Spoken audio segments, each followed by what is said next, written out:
નમસ્કાર, આપ જોઈ રહ્યા છો ગુજરાતની મનપસંદ ન્યૂઝ ચેનલ ઝી 24 કલાક શહેર શતક સાથે હું છું નિધિ। 6 વાગી રહ્યા છે, આપ જોઈ રહ્યા છો શહેર શતક। જનક શરૂઆત કરીએ એક ભરતીને લઈને, કારણ કે ભરતીને લઈને ઝી 24 કલાક હંમેશા અવાજ ઉઠાવતું રહ્યું છે।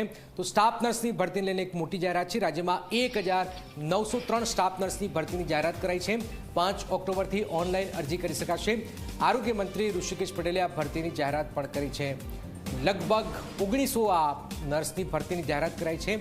1903 સ્ટાફ નર્સની ભરતીની જાહેરાત છે। હિતલ જોડાય છે। હિતલ, આ ભરતીની જાહેરાત કરાઈ છે, 1900 ભરતી નર્સની જાહેરાત કરવાની જાહેરાત કરાઈ છે, શું વિગતો?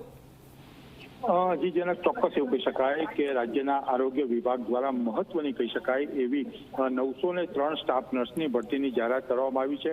રાજ્યના સામૂહિક આરોગ્ય કેન્દ્ર અને સરકારી હોસ્પિટલોમાં સીધી ભરતીથી સ્ટાફ નર્સની ભરતી કરાશે। 5 ઓક્ટોબર બાદ ઓનલાઈન અરજી કરી શકાશે। ઓજસ પ્લેટફોર્મ મારફતે અરજી કરી શકાશે અને આ સમગ્ર ભરતી પ્રક્રિયા છે 6 થી 8 મહિનામાં પૂર્ણ કરવાની જાહેરાત પણ ક્યાંક ને ક્યાંક કરવામાં આવી છે। રાજ્યના આરોગ્ય મંત્રી ઋષિકેશ પટેલે ટ્વીટ કરીને આ જાણકારી આપી છે। જી જનક, બિલકુલ આભાર હિતલ। તો આમ 1903 નર્સની ભરતી કરાશે અને 5 ઓક્ટોબરથી ઓનલાઈન અરજી પણ કરી શકાશે।